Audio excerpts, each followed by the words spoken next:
आप में से सारे लोगों ने एक ना एक बार पीरियोडिक टेबल यानी आवर्त सारणी जरूर देखी होगी और उनमें प्रेजेंट थोड़े बहुत एलिमेंट्स को भी जाना ही होगा। लेकिन क्या आपने कभी सोचा है कि वैज्ञानिक यूनिवर्स में प्रेजेंट सबसे रेयर एलिमेंट्स का डिस्कवरी कैसे करते हैं? वो एलिमेंट्स जो बहुत ही कम समय तक अपने ओरिजिनल फॉर्म में बने रह सकते हैं, उन्हें ढूंढना वैज्ञानिकों के लक पर भी डिपेंड करता है।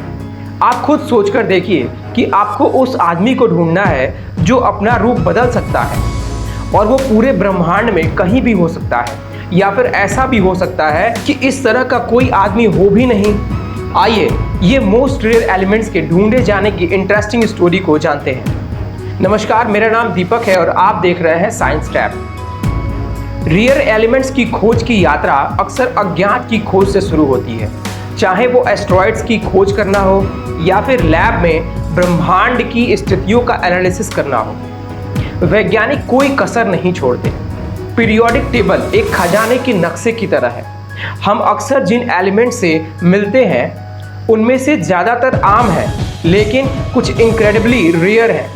फ्रेंसियम, एस्टेटाइन और कैलिफोर्नियम जैसे एलिमेंट्स छिपे हुए रत्न हैं जिन्हें ढूंढना बहुत ही ज़्यादा मुश्किल है और उनका स्टडी करना तो और भी ज़्यादा मुश्किल। रेडियम और पोलोनियम की कहानी लीजिए, जिनकी खोज मैरी क्यूरी ने की थी। उन्होंने इन एलिमेंट्स की छोटी क्वांटिटी को अलग करने के लिए कई टन यूरेनियम ओर को बड़ी मेहनत से प्रोसेस किया। उनके इस अनप्रेसिडेंटेड वर्क के लिए उन्हें 2 नोबेल प्राइज मिले। दोस्तों, मॉडर्न टाइम में नए एलिमेंट्स की खोज के लिए अक्सर हाईटेक टेक्नोलॉजी की आवश्यकता होती है। लार्ज हेड्रॉन कोलाइडर जैसे पार्टिकल एक्सेलरेटर इनक्रेडिबल स्पीड से एलिमेंट्स को आपस में टकराते हैं, जिससे बिग बैंग के ठीक बाद जैसी स्थितियां पैदा होती हैं। इस प्रोसेस से ऑर्गेनेशन और लिवरमोरियम जैसे वेरी हैवी एलिमेंट्स की खोज हुई है। खोजा गया हर नया एलिमेंट ब्रह्मांड के बारे में हमारी समझ को बढ़ाता है। वैज्ञानिक इन नए एलिमेंट्स के प्रेजेंस को वेरीफाई करने के लिए दुनिया भर की कई लैबोरेटरीज को शामिल करते हुए वेरिफिकेशन की एक कठोर प्रक्रिया का पालन करते हैं। उसके बाद ही उन्हें पीरियोडिक टेबल में जोड़ा जा सकता है। लेकिन आखिर इतनी परेशानी उठानी ही क्यों है?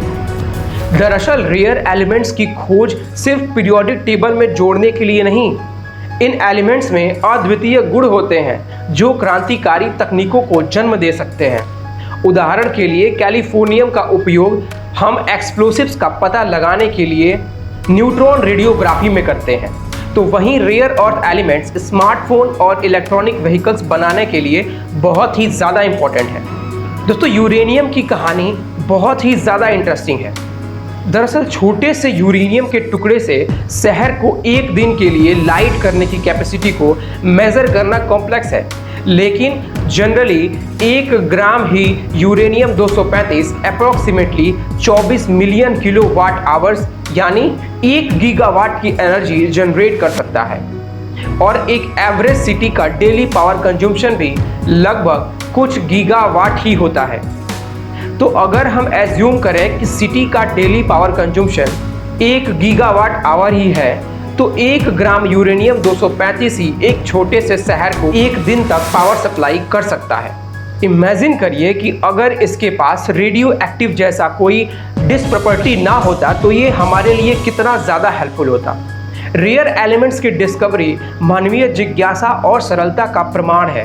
हर डिस्कवरी दृढ़ता, रचनात्मकता और ज्ञान की निरंतर खोज की कहानी कहती है। इसलिए अगली बार जब भी आप पीरियोडिक टेबल देखें तो याद रखें, हर तत्व के पीछे एक रोमांच छिपा है जिसे बताया जाना अभी बाकी है। आज के लिए इतना ही। वीडियो पसंद आया तो लाइक और चैनल को सब्सक्राइब करिए।